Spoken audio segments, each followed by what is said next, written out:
Ассалаумағалейкум, қазақ елі, сіздермен бірге pddtest.kz, оның жүргізушісі Адлет Жүнісов. Қазақстан Республикасының YouTube желісінде алғашқы болып жол ережесін түсіндіретін боламыз. Бүгінгі тақырыпта ескерту белгілері. Ескерту белгілеріне келсек, ескерту белгілері бізге ештеңке тыйым салмайды. Ескерту белгілерінің сыртқы пішіні үшбұрышты болады, пирамида сақылды. Сырты қызыл, іші ақ.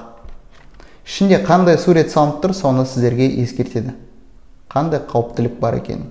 Елді мекенде ескерту белгілері 50-100 метр ара қашықта орнатылады, елді мекен тыс жерде 150-300 метр ара қашықта орнатылады. Осы сурет бойынша кім басымды болып өтеді? Тестте өте көп кездесетін осы сұрақ, көбісі дұрыс жауап бермейді, сондықтан достар, талқылайық. Видеоны соңына дейін көріңіздер, жауабын соңында айтамын. Бірінші белгіміз темір жол өтпесі шлагбауммен. Суретін көріңіздер. Екінші белгіміз темір жол өтпесі шлагбаумсыз.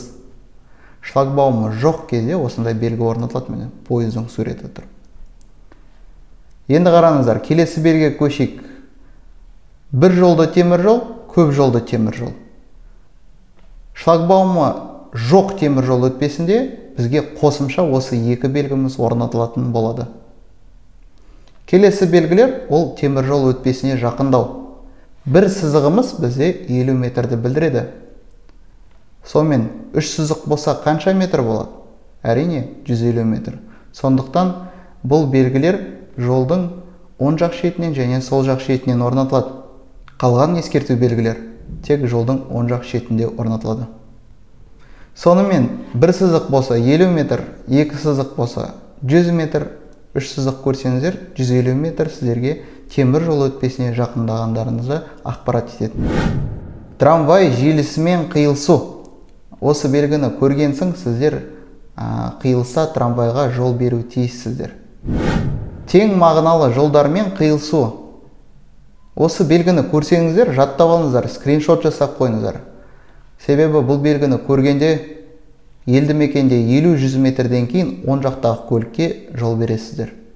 Бұл жерде, бұл қиылыста сіздерде басымдылық белгілері болмайды.